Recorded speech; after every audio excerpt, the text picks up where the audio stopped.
Hello everyone, welcome back to my channel and welcome to Time and the Rani part 2.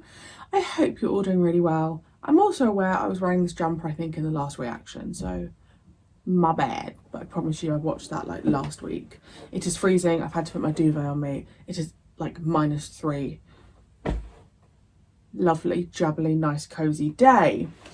Okay, so we have a new doctor. I've just edited the Ultimate Faux part 1 for YouTube and it was, I don't know, I found it quite sad. Well, number one, the Ultimate Faux is just really great. I just found it quite sad knowing that that was his last story and I didn't know it. So I think I'm really going to enjoy editing part 2 to kind of like soak in, okay, that was his last episode. I'm still not happy about the regeneration. The first episode of this has gone out onto Patreon and I haven't read too many comments, but the gist that I've got was that they sacked Colin Baker and he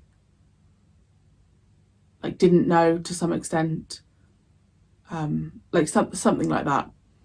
I mean, nothing I'm saying is against the new doctor. Anything that I'm saying is against him. But the way that they handled the 6th Doctor, shocking and frustrating, because like I said, I really feel like the 6th Doctor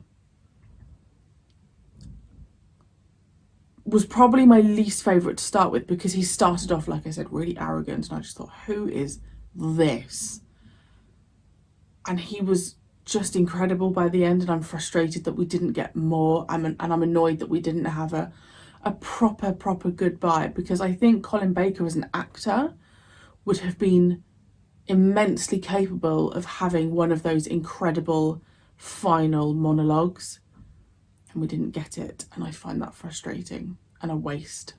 So, but it is what it is. This happened decades ago. I can't change it. But it's kind of interesting having watched it and then figuring out what was going on behind the scenes. I've also gathered from the comments that this is not a popular story. I didn't hate part 1. To be honest, I do think I just spent most of part 1 in absolute shock as to what happened. I don't think I could fully get into the story. So I'm hoping to get into it a bit more. The Rani is just an interesting character anyway. It kind of makes me think, well, is the Master going to appear? I'm excited to see Sylvester McCoy a bit more kind of step into his role as the Doctor. I do think he as a Doctor is, I think every Doctor is popular, right? Everyone has their fan base. So I'm excited. I'm also very aware this is series 24.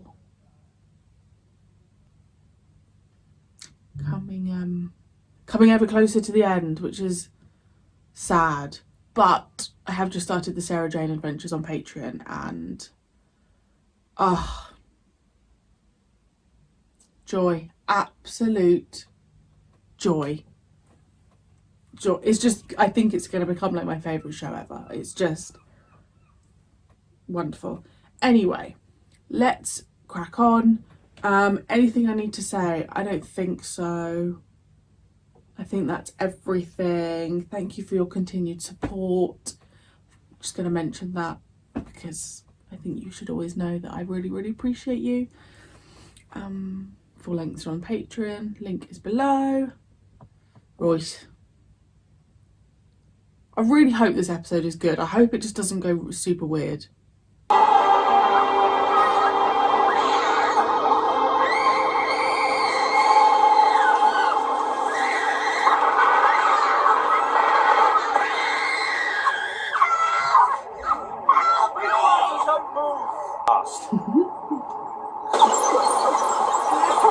You'd get so dizzy in that, like, pod.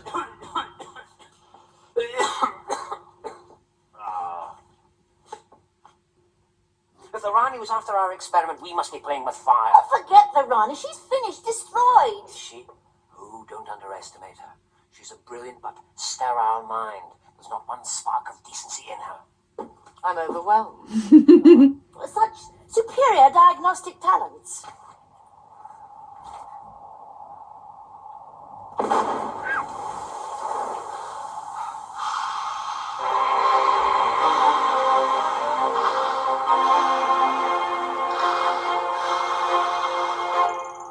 See, is that monster thing going to look really weird? Because I always get very concerned because it can lower the tone.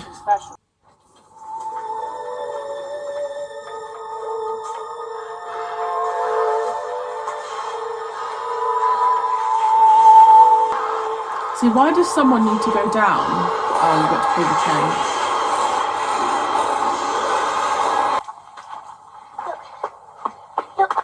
I'm grateful for your help, of course, but gratitude isn't going to turn me into a puppet. I've already come to that painful conclusion.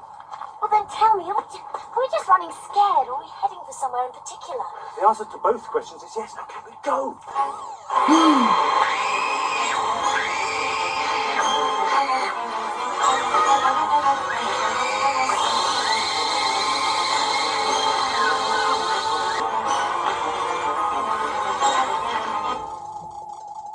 Understand how I could have made such a fundamental mistake. Let me. Well, you should know the answer to that, Mel. Didn't C.P. Snow expound on thermodynamics? Doctor, is this relevant? Well, you said Do you think the doctor knows that that's not You know Mel? his books. Did I? I must have forgotten. You, Mel, forget. A kangaroo never forgets. Elephant. That's where they'd set up headquarters. Well, then that's where the doctor must be. I really like the look of the front of that. You don't know the doctor. If he's in there, I probably never will. There's no if about it. He's in there. I asked you a question. Did you? Mel, there's something caged in there. Is, I dare say, would PHB or PES do? As a suitable material for the machine. Oh, yes. PHB. It's biodegradable. You don't want to litter up Lacursha with non-destructible waste like they're doing on your planet, Mel. Although I shouldn't be. Does sitting on opposite sides of the fence mean we can't still be friends? I'm afraid it does when you cut yourself off from the rest of us and deliberately ignore Bears' instructions. I can't accept his right to collaborate. He is being held hostage. He has no choice. It's the only way that Bears can save the rest of us from destruction. He didn't save her, did he? It's all right, Farouk. She's not with the Tetraps. Imagine Mel seeing someone dressed as herself. You'd be like, what the hell is going on?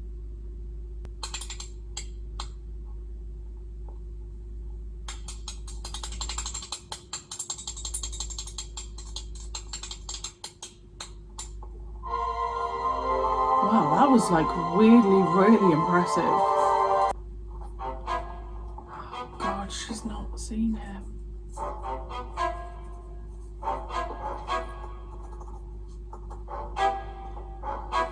Who are you? You! Where's Mel? Where's the doctor? What have you done with her? Stay away from me! What have you done with the doctor? Now we'll get to the truth. What have you done with him, you brute? He's here! Where? Under the carpet? Me, you watch a woman, me! Never. You're nothing like him. If the doctor's been harmed, that... I knew you hadn't finished, Rani. Who knows much? You told me. No, Mel! I am Mel. Who's the Rani? Try looking in the mirror, the face of evil. I've had enough of this drivel. All right, compromise. Let me feel your pulse. Don't touch me. Ah, the proof of the pumpkins in the squeezing.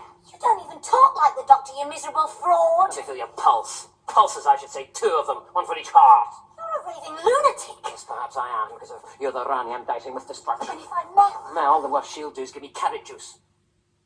Carrot juice? A double pulse. Then you really are the doctor. That's what I've been trying to tell you. Now years. I know about regeneration, of course.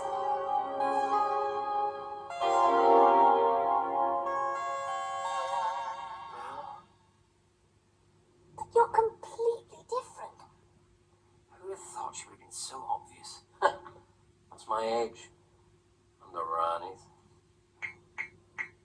Very nice.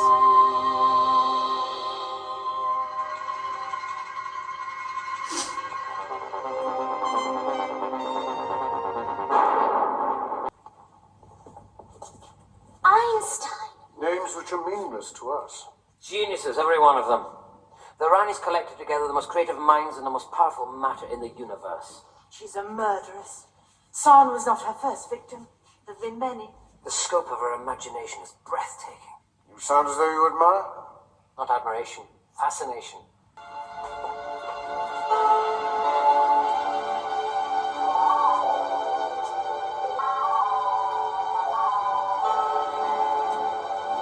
And it's all like pyramid shaped. Do you know what's behind that door? I've never been permitted to see. Good luck, though. Go the other end now.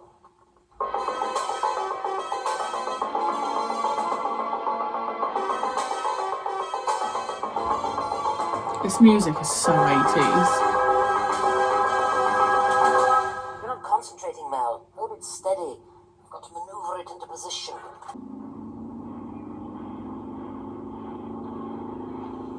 You know, don't you? If your usefulness is not yet over, you have another role to play.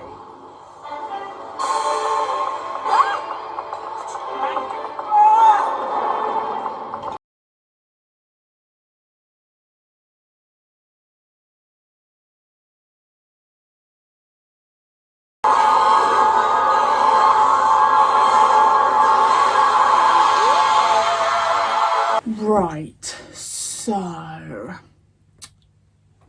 I like the Doctor. I don't really, it's still really early days, but I like him so far. I like him playing the spoons. That's super cool.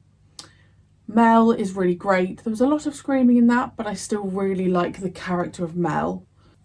I don't really like that monster creature. I don't know what it's called, the one with all the eyes. I don't know, because there's definitely been other stories where there's been similar looking creatures and I've liked it. But I feel like when you go for like a stereotypical monster, big teeth, furry, I just don't find the idea itself very unique. And I think it's a really hard concept to pull off. I don't know if that makes any sense. In my head it absolutely made sense. So I just feel like if we had the bits in the building with the Rani, and because I really enjoy the set of where the Rani and the Doctor were just doing all their stuff with all the pyramid shaped items, I just don't like it when you then add in like a really weird looking monster. I don't know, I don't know if that's working for me. And the music is very 80s, which is not fully working for me with the whole story. Yeah, and then you've got the people dressed as chickens, and it's just a bit, I don't know. I don't feel like there's also enough cast. I feel like there's not I don't know, it's just not I'm just not vibing with the episode, and that's okay, but it's fine because it's still Doctor Who. Yeah, let's see how it goes. I'm open to things changing. It's just I feel like it's going to get a bit monstery because we've got the Doctor now stuck in that essentially pit with them, so we shall see. Let me know your thoughts on that episode, and I shall see you very soon for part 3.